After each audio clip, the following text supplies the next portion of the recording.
Hi there, and welcome to Unfiltered Solopreneur, the podcast where we share real, unvarnished stories of people who dared to break free from the corporate grind. I'm your host, Nikhil, and I'm passionate about helping solopreneurs like you turn their dreams into reality. What do you do when you've hit every goal, $25 million in funding, 35 employees, the C-level title, and still feel empty? Elor Shem Tov shares what happens when success doesn't feel like success and how psychodrama helped her lead through pressure and rebuild from burnout. If you've ever achieved everything on paper but felt empty inside, you need to hear Elor's story. See you on the other side with my takeaways.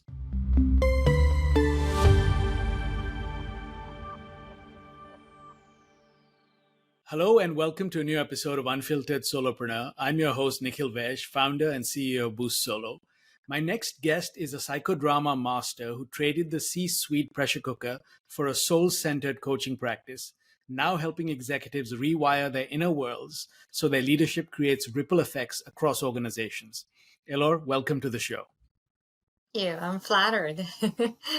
Well, I'm excited for our conversation, and I'm just going to dive in.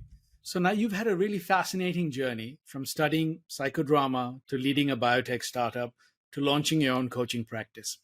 Could you tell us what was the moment at the startup when you realized I need to make a change, even though to most people it probably looked like great success from the outside?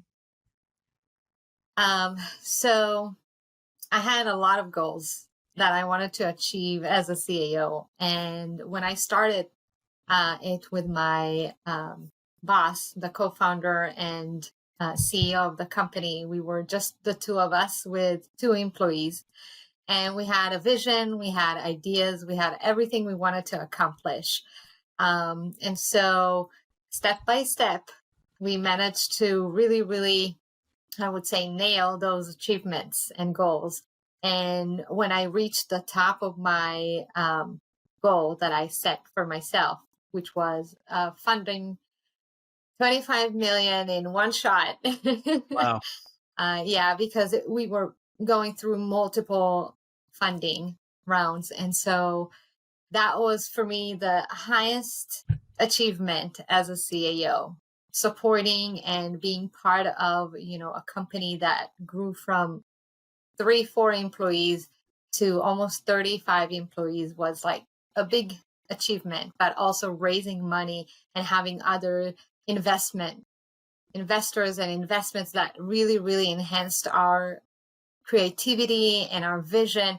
That was like the highest goal I could have achieved in my role. And so one day I was just sitting in my office and I was like, okay, what's next? This is it, right? I've managed to do it all. And yeah, you can grow with the company, you can do a lot of other things, but something was missing. And I was wondering with myself and I was observing myself and trying to understand what was missing. And I had a kind of like a memory of me sitting in the clinic and helping others. And when I used to be a psychotherapist, and I was like, whoa, wait, I have this brilliant idea. Maybe to combine the two, my knowledge of what it is to build a company and what it means to be in a C-suite, and my history in therapy and how I can help others become their better selves. And so that was the moment I'm like, okay, this is it. I think I found my purpose again. And a few months later, decided to quit and open my own business. That's amazing. And we'll talk a lot more about your business and sort of the challenges of, starting up. But I think it's interesting that you said there was something missing, right? Because it's amazing how people look from the outside in and they're like, everyone wants that life. And they're like, oh my gosh, she's got everything. Why is she giving it up? But Yeah. and it's true of so many people I've spoken to, even on this show, who say that, you have all the trappings of success, but none of the happiness that comes with feeling fulfilled, right? Maybe that's the way to put it. I don't know. But Yeah, I think it's more about the image we have about success and yeah. how it looks like and how I'm going to feel when I'm going to be successful. And when you've reached to that point of achieving everything you wanted, or, some you achieved, some not, then you have that feeling of, okay, what is going on? Why am I not feeling happy? Why Right. am I not satisfied? Why am I not feeling fulfilled and I found my purpose? Because we created that image of what success is instead of really thinking and observing ourselves. Is it really what we want, or is it something that I imagined it would be nice to have? Right. And also things don't lead to happiness, right? Just adding more and more things. That's the other thing I think people takes people a while to realize. But um, yeah, The so, stress that yeah, comes with it. exactly. And then there's the next thing, right? Like you said, you reach one goal, and what's the next goal? So you fall into a trap, I guess. So I want to touch on the other. You have an interest. You studied psychodrama and action-based therapy, right? Now I'm curious, how did these tools sort of show up for you? Because I mean, startup life is a pressure cooker at best of times, right? Now you went through massive fundraising round, and you also went through COVID. So can you talk a little bit about how these tools showed up for you in unexpected ways? Of course. Psychodrama or action-based therapy, it's more about putting yourself in someone else's shoes, either yourself, as Right. if you're watching yourself from the outside, or when you talk to employees or business partners or investors, anyone that you communicate with, and putting yourself in their shoes and what would they think and what would they um, want to say or how they're going to feel. All those things played a huge role in my career and building the startup, because once you are able, and psychodrama is one of the best tools to do that. Once you're able to put yourself in someone else's shoes and say, okay, if I was them, what was I thinking, wanting, expecting, everything? So you come more prepared. Yeah. And I used to do kind of like a role playing with my boss. I'm like, okay, now imagine that I'm, the investor, or I'm a business partner. What would you say? What would, and we were doing that role switch. So I could give him a different perspective, and he, suddenly, oh yeah, if I'm an investor, I would probably ask this question. And so you're coming more prepared to interact and engage when you pretty much know, because you don't really know, but you pretty much know what the other person expects. So I used it a lot. I helped the team interact with each other and understand think about the other person. Why did he say that? Why he decided to react or act the way he did?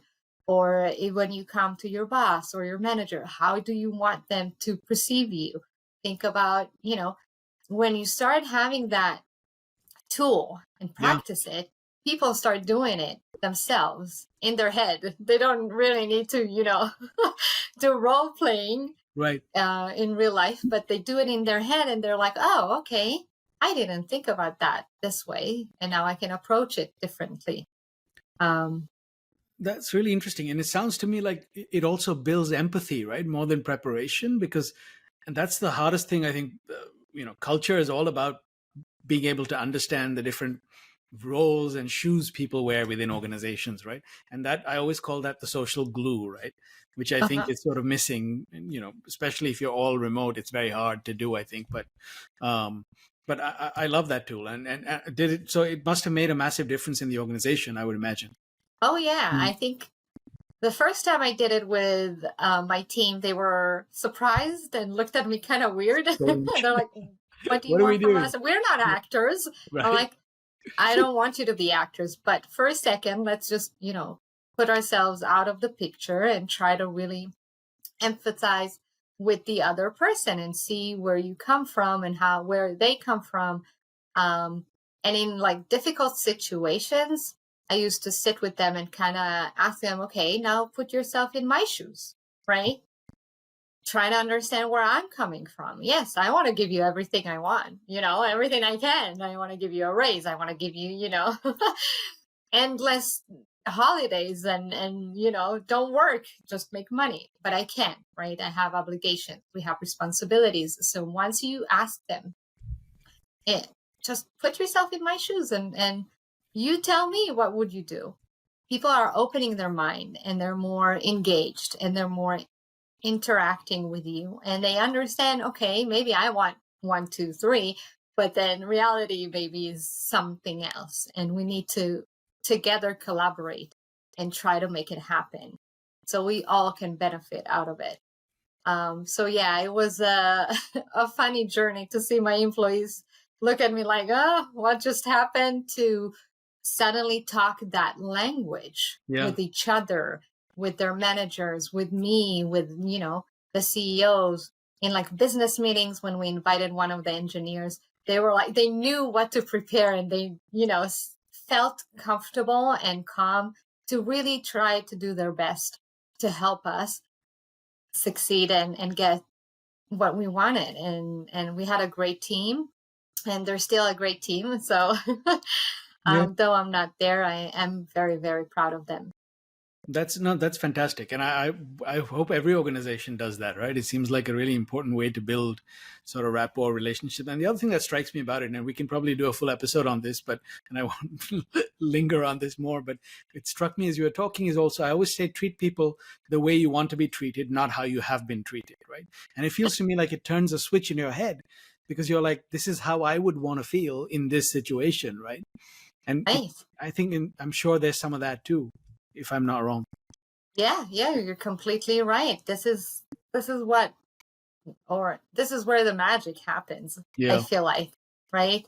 When people feel that comfortable to do that practice and to open their mind, they feel more complete, in a sense of, okay, it's not just my side of the story. There's always another side of the story. There's always another perspective or point of view that we can try to see if that works.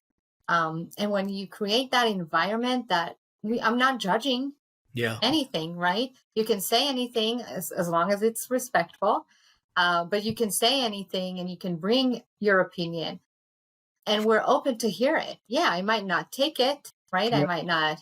I might have other things I need to consider, but when they felt safe enough to just come and talk, and I'm not going to judge them, and I'm not going to, tell them, oh, this is a bad idea, just like, don't think about it. A shift happened in like the team.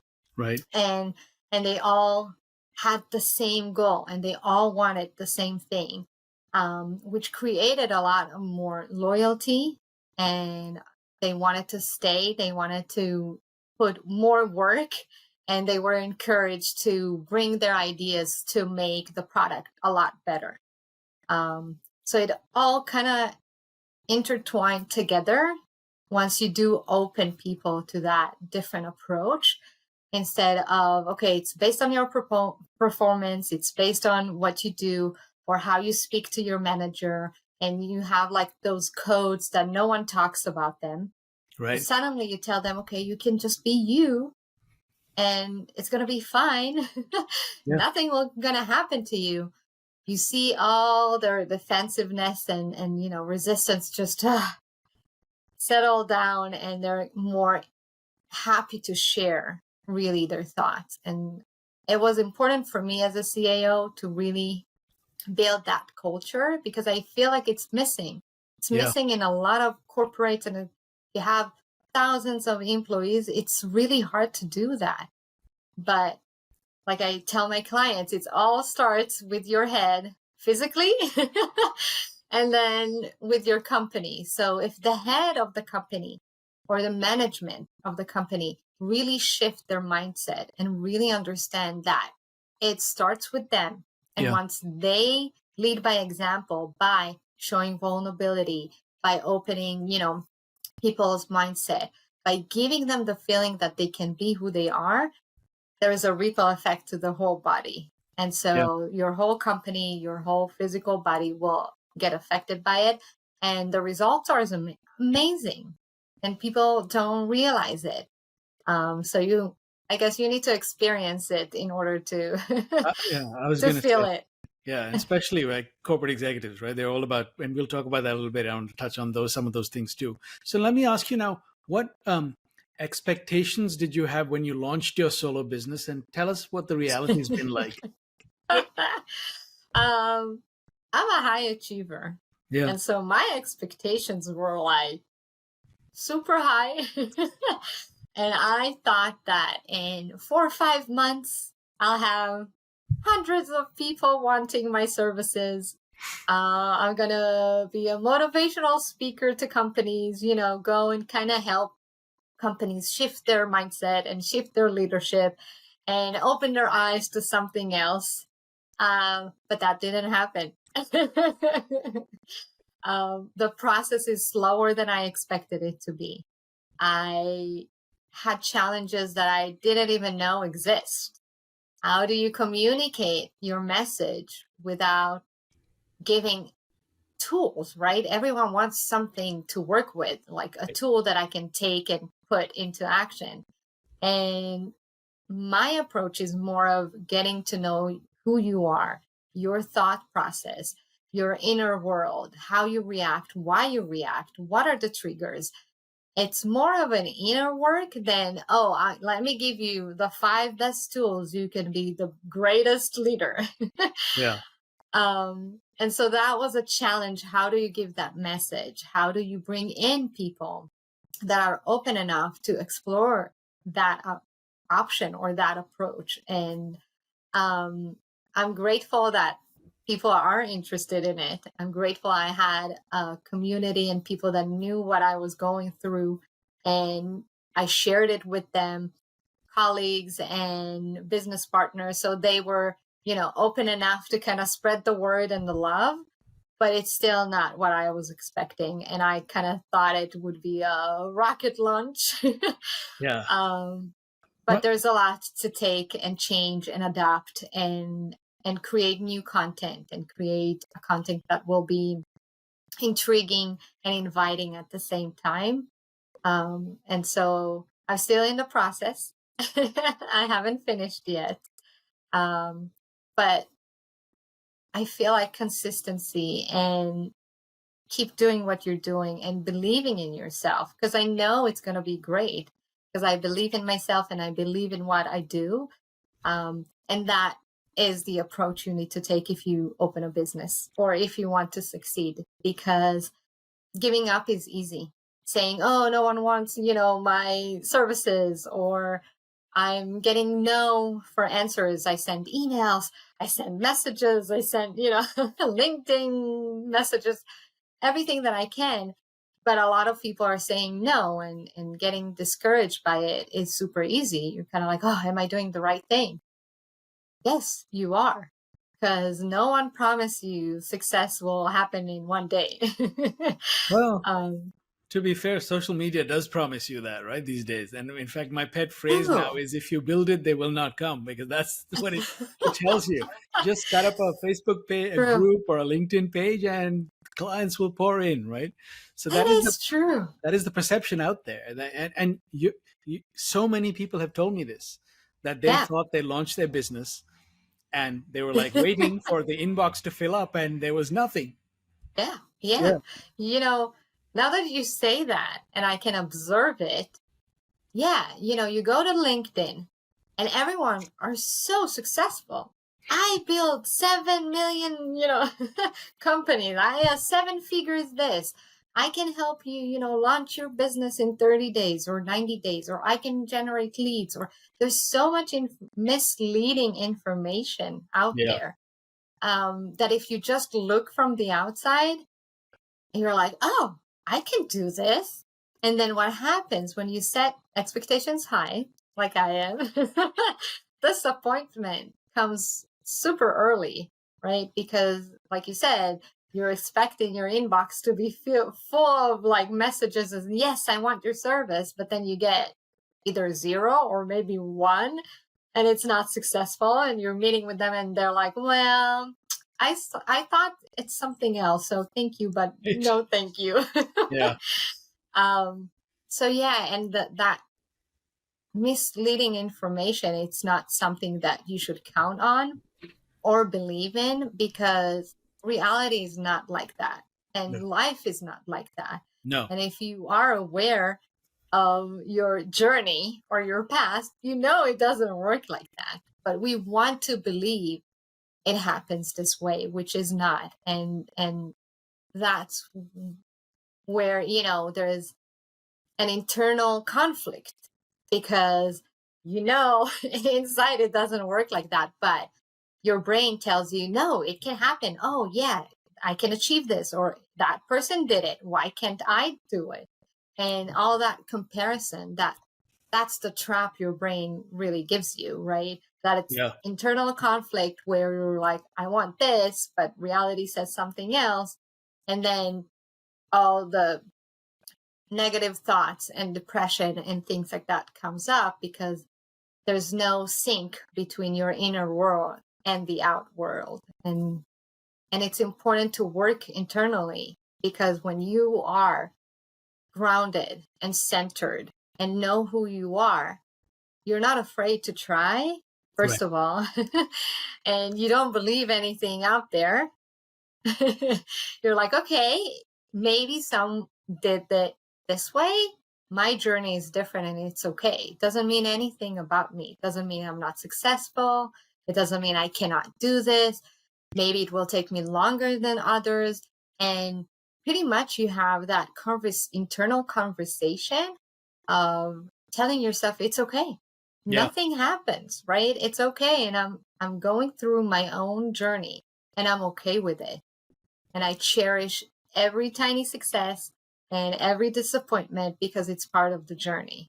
Yeah, no, I love that message. And you're absolutely right. I mean, it's persistence and consistency and showing up and believing in what you're doing. I learned this wonderful phrase by this guy called Sahil Bloom. I don't know if you've heard of him, but he's just written a book too. He's also a solopreneur, but he talked about working in the dark. And that's what we spend a lot of time doing, right? Because you are building in the dark, and Oh, it just takes that much time to do, but it's worth it. The journey is worth, the destination. And I love that you said enjoy every moment in terms of the small wins along the way, mm-hmm, and the challenges which you learn from, right? So I want to touch on something you talked about a minute ago, which is, so your coaching focuses on the inner world of leaders, right? mm-hmm. Now, and something that we've, is often a taboo or not openly discussed in like executive and business circles. So how do you break through that resistance when you're marketing your services? What have you tried and what's worked? Um, that's a good question. The message I give is that if you are ready and open-minded, Yeah. we can work together, because it's really not for everyone. Right. Some people are not ready to open that Pandora box, I call it. And some people are too afraid. And especially leaders, when they get to that high level of success, they know the stress, they know everything that comes with it, but they think it's normal. They think it's part of like their job, and they think this is how it is. Like, you need to work hard, or it comes with the title or territory. And it's not. And that's what I'm trying to tell them. Let's just meet and let's just talk. And maybe, we can figure out together that that's not how it should be. And if they are interested to do it, then we continue. And the funny thing, once they are intrigued to meet with me and they talk to me, they want more because no one shares that. Like you said, it's like a taboo. And I'm so open about like my story and about the accomplishment, the disappointments, the challenges I had. I had many challenges working, in a startup environment. And I'm open enough to also admit my mistakes and also say, oh, I did this because I thought it's good and it turned out like a disaster. And once you open up and share, people feel comfortable to share their side and to say, oh, maybe there is a different way to live. There is a different way to lead. And we're all humans at the end of the day. We all want the same things. We all want success. We all want to be loved. We all want to be seen.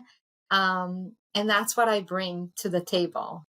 I Yeah. see you. I know what you're going through. And together we can create a better life for yourself and also for your company. And so it is a challenge. I'm still kind of trying to figure out, the best way to introduce it. But I am authentic to who I am and to the message I give. And I also understand that some of the people are not ready. Some Right. of them will be ready. And I'm okay with the process and the journey. Um, as long as, my message is clear. Yeah, no, that makes a lot of sense to me. And I would imagine men struggle with that a lot more, right? Because there is this, Mm-hmm. no, totally. I mean, it's like, the ego gets Yeah. in the way of everything. I've noticed that too. But, again, that will be a different podcast. We'll do another episode on male ego and how much, that trouble that causes for the men and leadership and everyone around them. But the other thing I wanted to ask you about was also, so you blend, and this sort of leads from the earlier question. So you blend psychodrama, internal parts work, and Krishnamurti's philosophy. Also, I read. Yeah. So that's not your average coaching pitch, right? So how do you It's translate not. these methodologies into sort of clear value? Because I would imagine this is an audience that also is always looking for like tangible outputs and measurable outputs, right? Mm-hmm. Mm-hmm. Mm-hmm. Like I said, our inner world, you cannot measure it. Right. You have to feel it, right? You have to start exploring it in order to understand, oh, I can be grounded. Oh, I can have those thoughts and not react from them. Right. I can take a pause and say, okay, do I want to react this way or not? And that's what brings me to the tools or putting into practice my philosophy, which I'm basing it on Jiddu Krishnamurti, and the internal parts, recognizing those parts as they come, and psychodrama, put yourself in someone else's shoes in order for you to, in that moment when emotions are overwhelming, when the stress is high, when everything seems like pressure, pressure, pressure, to take that brief moment. It can be a second, it can be 5 seconds, to kind of take a pause and then realize, okay, this is this part, this is why I react this way. Okay, I can do something else, and then react in a different way. So that's the tools or the method. I combine all of them together. Right. And I'm not focusing on one thing, because each one of us is different and each one of us operates differently internally. And so I'm customizing my approach and my knowledge and everything I've studied to that person, to that character, I call it, or that personality. And I help them shed those masks, because I love what you said about male, because this is how society conditioned men to, you're not vulnerable. You have to show yourself in a certain way. You have to be something to get results or to achieve, your goals. And all that is conditioning that society, family, your past has put. And to shed that is where empowerment starts, right? Right. It's Right. where you're getting in touch with your authenticity, rather than just, okay, this is what I need to do. This is the persona. I'm the CEO, I'm this, I'm that. But you're not the CEO. You are you in a CEO role. Whoa. Yeah. Yeah. Very true. Yeah. And how's the sort of, I guess you said that some people are not ready, they're not ready. I love that you said that too, because people often ask me, like, what if they don't believe in branding? And I'm like, well, there's nothing I can do about that. It's like either they will at some point or they never will. They're not going to be my client until they're Right. ready. Right. So I completely agree with you. I appreciate that I think that's an important thing for people to recognize, that you can, as they say, you can take a horse to water, but you can't make it drink. Right. So Exactly. you can Exactly. just explain what you do. Now, one of the things you had mentioned to me also earlier was that when you were in the startup, you the pressure sort of landed you in the ER at one point, right? So how did that change your definition of success, and how do you sort of balance bringing, how much of your personal story do you bring into your marketing and your storytelling? I believe in 100% honesty Yeah. and sharing. And so I bring 100% of myself to the marketing. Yeah. And I do share all the stories. And people, are afraid to share because they think others will judge them. And I don't feel this way, so that is why I'm open to talk about everything. And even if you do judge me, that's because you have your own story, and that's okay. Um, but yeah, ending up in the ER because of a panic attack, Right. and I wasn't even aware of it, right? Because you're in that high paced environment, you're in that pressure like cooker all the time. There's a lot of expectations, a lot of responsibilities. Um, and when you reach to that level, it feels like you're alone because you're very lonely. Because the employees want one thing, then the board wants one thing, then your Investors. colleagues need something, your boss is telling you what to do, and you kind of need to, juggle between all of things, and no one just take a pause and like, so how are you? Or what do you need? Right. And those were moments where my body really alerted me and said, okay, something is wrong. And you need to pause and you need to break that cycle, to a point of going one day to the ER because I was like, oh my gosh, what is going on? Well, I can't even understand what's going on. Yeah.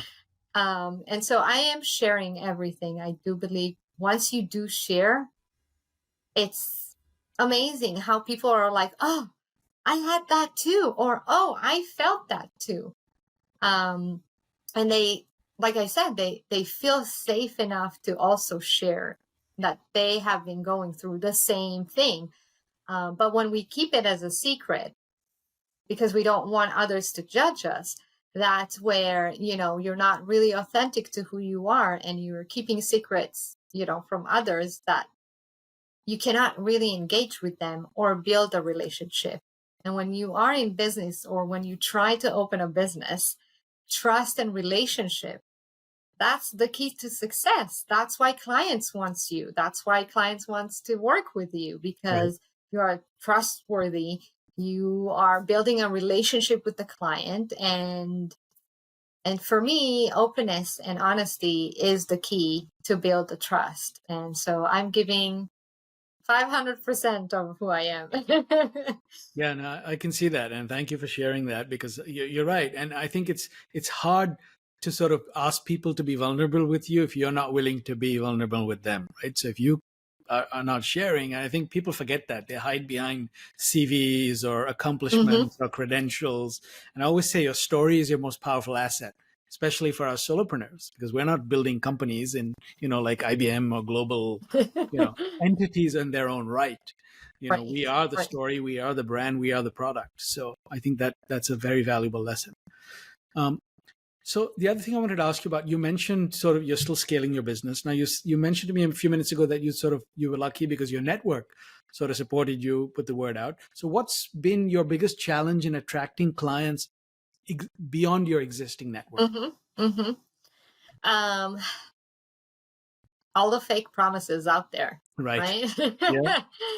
um, yeah. Oh, yeah. LinkedIn will bring you X amount of clients. And if you reach out to them, and if you DM them, and so all that, I'm willing to work hard. I'm willing to sit all day and on LinkedIn and Instagram and X and whatever it takes to bring clients. So that is the biggest challenge I feel for me, is I want to stay authentic and I want to be honest and open. But on the other hand, social media is a whole world by itself. It has other expectations. People are judging you just by the way your picture is or what you wrote in your about profile. And so how many clients do you have? And they're not forgiving to you just starting a business, or you in the process of building and scaling your business. And that I find the challenge is that people judge you Yeah. and not seeing you or trying to get to know you in order to understand if it fits for them or not, if they want your services or not. And I'm in the process of learning about branding and marketing and how you can put, your vision in a clear message. Yeah. But still, it's something that it's, to me, feels disconnect, right? Because social media is one expectation, but what I teach or what I try to help my clients with is something very intimate and personal. And so how do you combine the two? I'm in that process of trying to figure it out. Yeah, it's part of the journey, right? I always say, and someone, a person much wiser than me, said on this show once that what your business is 6 months from now will be very different 1 year from now, 1.5 years from now. That doesn't mean you're going to be, making jeans or something, but it means you will evolve. Your offers will change. Right. The way you sort of articulate your value and your message will change, right? And those are good things. It's part of, Yeah. we grow as people, so our business needs to grow too and evolve. So Yeah. as long as you stay focused, obviously. So now you've built your business by leaning into your intuition, right? Now that's not as easy to trust at first. So tell me if there was a moment when your intuition told you to go left, but your head was telling you to go right. Oh yeah. Oh yeah. Yeah. I was not sure who's my target audience is. Yeah. Because my intuition is I want to help everyone, right? I want to change the world. I want to do this. And I want to talk to thousands of people and help them change their mind. So that was my intuition. Right. But then my brain was telling me, well, I mean, this is a good cause, but how do you put it in practice? Or who do you want to start with? And narrowing it down to a specific target audience. And I knew I want to combine my, corporate world and C-suite experience into my coaching. And then I was like, okay, let's try to combine the two. But that voice of like, you should just, give the world Everyone. your wisdom. Right. Always came up. But then at some point, both voices talked to each other and we agreed that for now we're going to start with this, and for now this is my expertise and that what I can offer, because it's easy for me, right? It's something that I believe in, it's something that is clear, and so I can give it to others. And yeah, like you said, I'm going to evolve and my business is going to change, and maybe the end goal at the end is it will be to give my wisdom to everyone, right? But for now, we agreed that that's okay. That was the contract. Yeah, no. And I'm curious, did you role play the two parts? I actually did. It's funny, in my head. Now I practice it so much that down in my head we were sitting in a table, the three of us, me and then the two voices, and we kind of discussed, what would be best for us right now. And that's how you stay authentic to yourself. When you know that you can have a conversation and not triggered by the emotions, because, my heart wants one thing.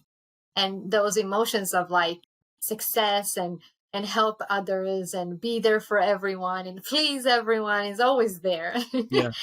But my brain is kind of like my boundaries, and you should put boundaries, and you should, be specific, and you should understand that, yes, you can help everyone, but is it good for you? And so having that discussion with yourself can help you, first of all, not get too emotional or get attached to the result, right? Right. Because that's one of our issue, is that you set expectation and then you're so attached to the expectation and the results. And if they don't happen, then the disappointment again is so big, you're overwhelmed by it.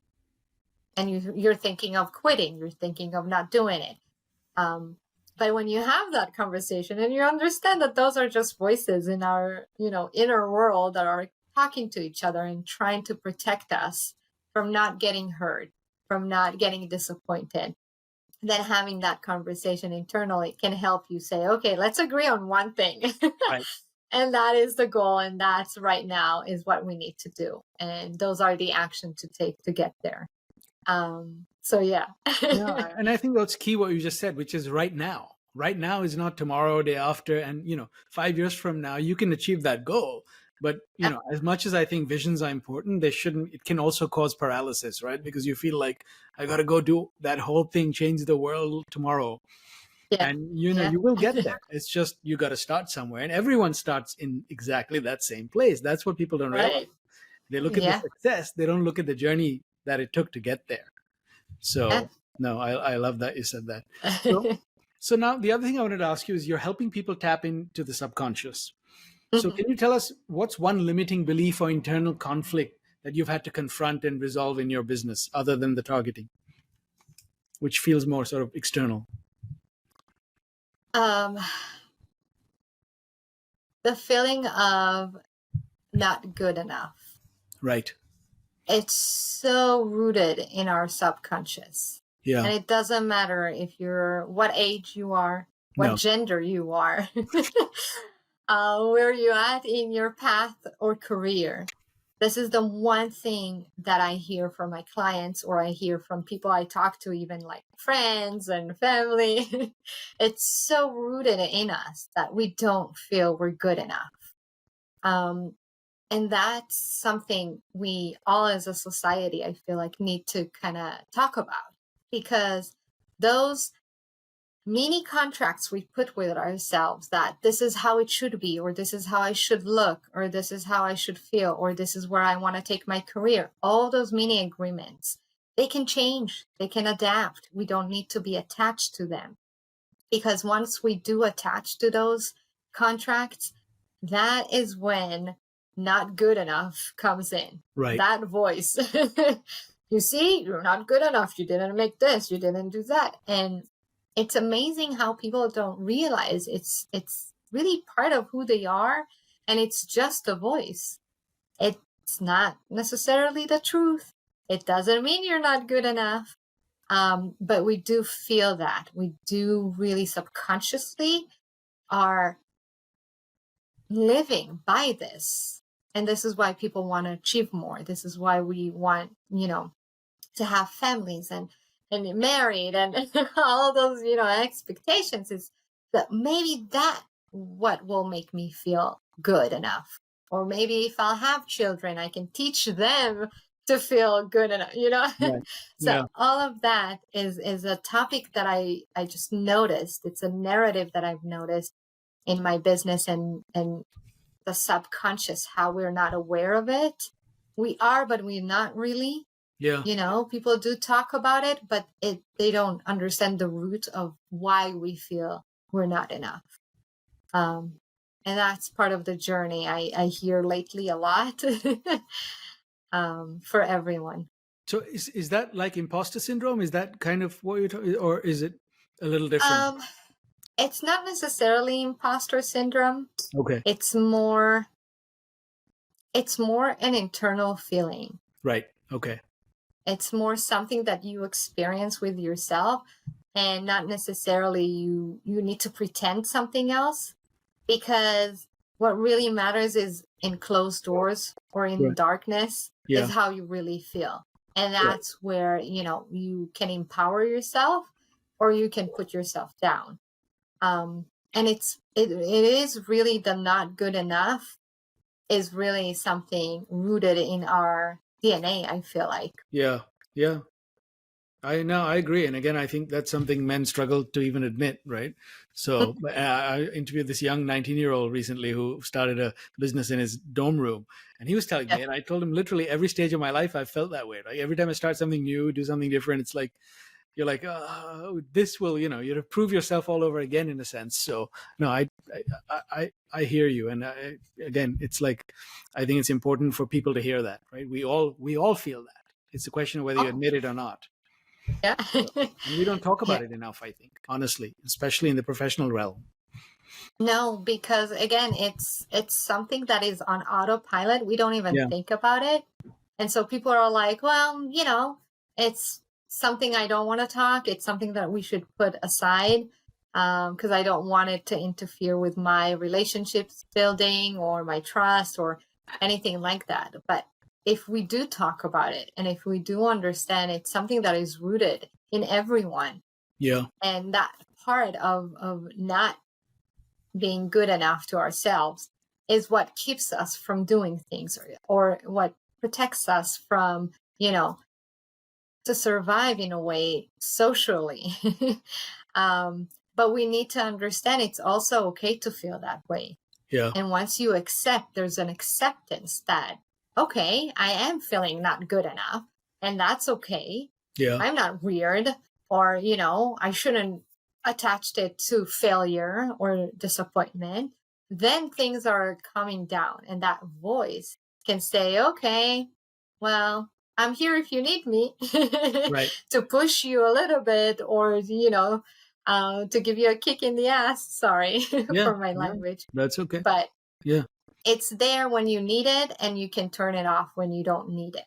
Right. So it shouldn't cripple you, is what you're saying, right? Because it cripples a lot of Exactly. people and prevents them from doing things that they could be doing or should be doing or want to do, right? So I think that's a very important message. So now Thank I you. wanna. So what have you learned about your capacity for holding space? And I'm curious, how do you recharge when you're carrying the emotional weight of others? Interesting question.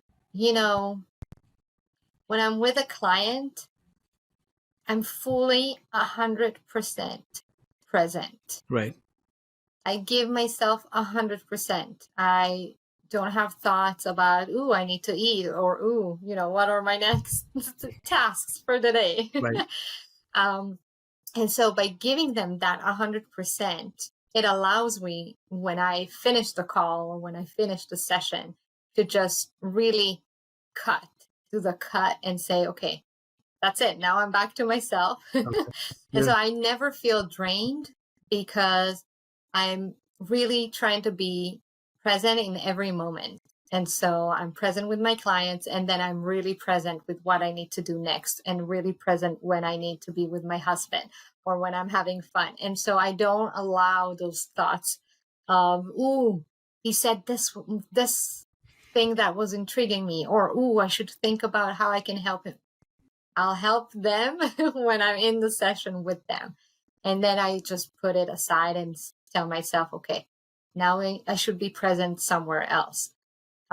Sometimes I do take like breathing exercises. I meditate, or nature, which is a great, supercharge if you have nature. Yeah. And if you don't, just go outside and just look at the sun. True. But taking those pauses also help, but really staying in the moment and staying present is, I think, the power to really not get drained, and especially when you work in such subconscious environment, and a Yeah. lot of things are not spoken, and you open a lot of past experiences with people. It is important to know, okay, it has nothing related to me, doesn't mean that now I need to think a certain way or do a certain thing in order to help them. I can be there for them, and that's enough. Right. Yeah. No, that's it is, and it's a difficult skill. I guess you have to build it, right? Because, and I Yeah. wonder if your acting helped with that, because it sounds like you leave work at work, which people would love to do, right? But most I people know. struggle with that, and especially in today's world. The other thing I love that we said is sort of being present in the moment of what you're doing, where you are. I think we're just sort of becoming so distracted now that people are just nowhere. Forget about being here or there; they're just here. I mean, most of the time. So Yeah. yeah, Yeah. They're in their thoughts. yeah, They are somewhere, but right, they're in their thoughts, yeah, oh, I should look at the, LinkedIn, or I should look on Facebook, Instagram, I should do this, or there always some need to do something instead of like really just being and cherishing the moment. Like I'm cherishing our conversation right now. And Yeah. I'm grateful for it. And I'm happy to connect and engage really, truly. And so people forget that you can actually engage with others and actually connect with someone, even if it's a random person, on the street or the coffee shop, instead of doing things on your phone or reading emails or occupy yourself with things that are not necessarily engaging and connecting. Just try that. I think that's a great tool to, practice how to engage with others. I think that should be a lesson in school now, because I I feel that know. people are losing that ability, honestly. And it's become so much easier to stay distracted than to actually be engaged like this. So, Yeah. but so, Yeah. yeah, no, again, a great message. And I too appreciate our conversation and feel fully engaged today. And thank you for being on this show. So let me ask you now, if we were to meet again 5 years from now, what would you have achieved other than talking to everybody in the world and helping them? um, my personal goals is, besides helping a lot of people, Yeah.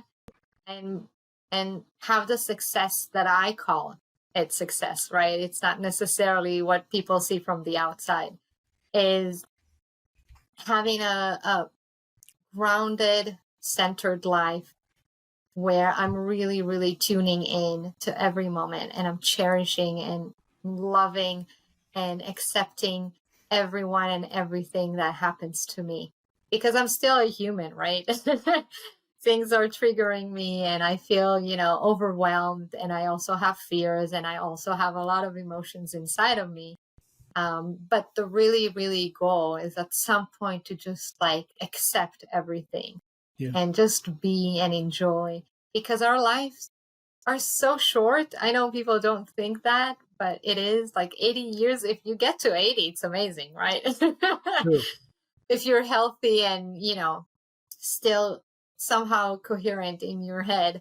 So yeah, so our life is short, and we have all those negative thinking and all those thoughts that are taking away the moment because we're so caught up in them, um, because we want and feel that we need to do something.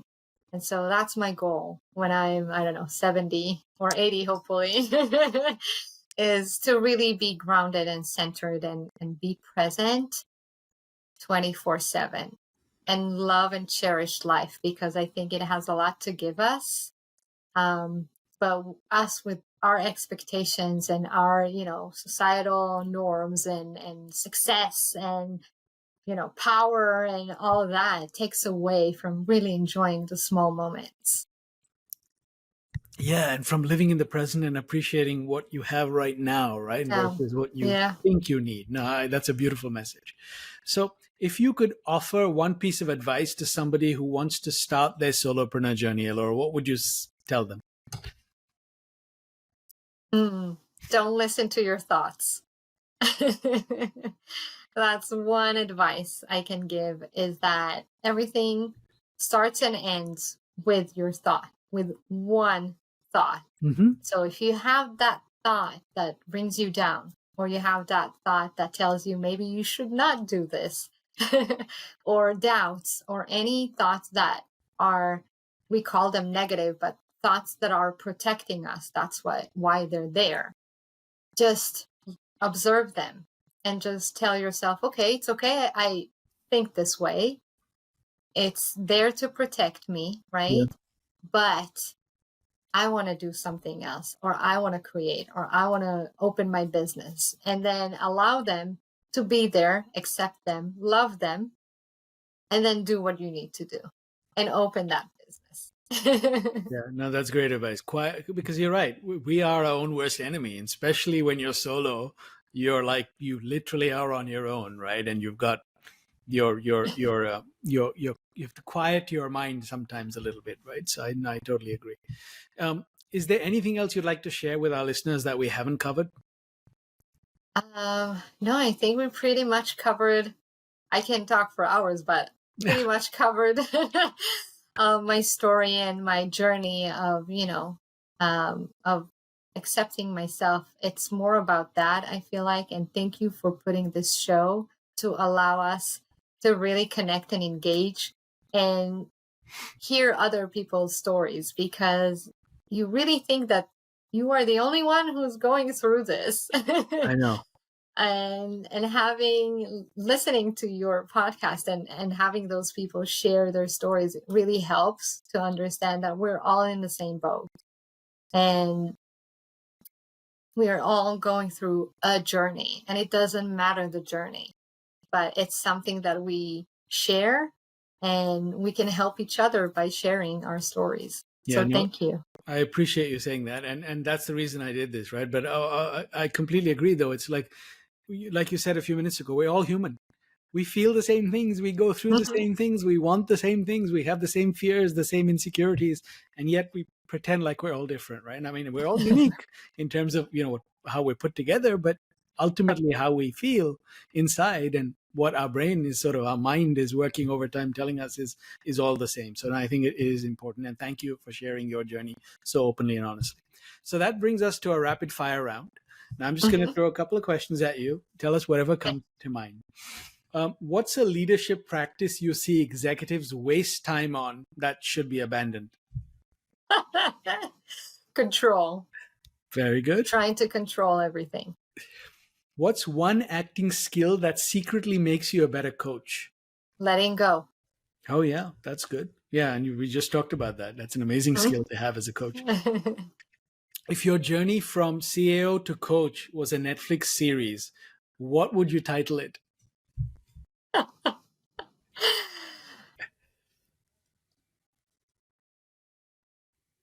Become your own guru. Love it. And you should definitely, I'm going to wait for that show. On the I should start writing it. On TED and on the world stages, and I can see that in the future, Ella. If you could have any business leader as a client, who would it be and why? Politicians. Oh, wow. Okay. You'd have your work cut out for you. These days, especially. I'll leave it at that. Now, if your inner world had its own interior designer, what would the space look like? A combination of a Zen garden, an office, my childhood home, and a sunny day. No, that's beautiful. And you just sort of manifested that through this show. So I can totally picture that. Well, Elor, it's a fun way to end the show, and it's been awesome having you on the show. And again, I appreciate you sharing your story and all the wisdom that you've brought today for our listeners. Thank you. It was my pleasure to be part of this, and thank you for doing this. It's super important, and I hope everyone out there would listen to your podcast, because it is important. Thank you. Elor's story is a powerful reminder that chasing external success can sometimes take us further from ourselves, not closer. Her story doesn't follow the typical successful startup arc. It's a reset, a reckoning, and now a rebuild. Here are my key takeaways. Success without fulfillment is a warning signal. Elor achieved every goal she'd set as a CAO: funding, growth, recognition, yet found herself asking what's next. The emptiness wasn't failure, it was feedback. Solopreneurs, when the wins stop feeling like wins, don't push harder. Pause and ask yourself what you're actually building toward. Sometimes the greatest success is recognizing when you're climbing the wrong mountain. Leadership is a mirror. Elor credits psychodrama and somatic tools for helping her show up not just as a C-level executive, but as a full human. Your business isn't separate from your emotional life. What you bury emotionally will surface operationally. Purpose doesn't always start with a plan. Elor didn't pivot to coaching with a niche or a roadmap. She followed what felt most honest and healing to her and let clarity emerge through action. Remember, you don't always have to know where it's going. You just have to be willing to follow the signal and keep listening, learning, and iterating. The not good enough voice is universal.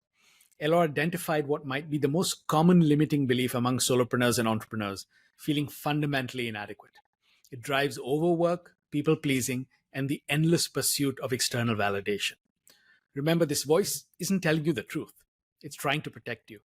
Acknowledge it, thank it, then make decisions from self-compassion, not self-doubt. Authenticity is your competitive moat. Elor's willingness to share her ER story, her struggles, and imperfections isn't vulnerable, it's strategic.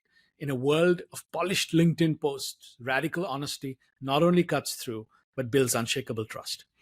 Your struggles aren't weaknesses to hide, they're stories that connect.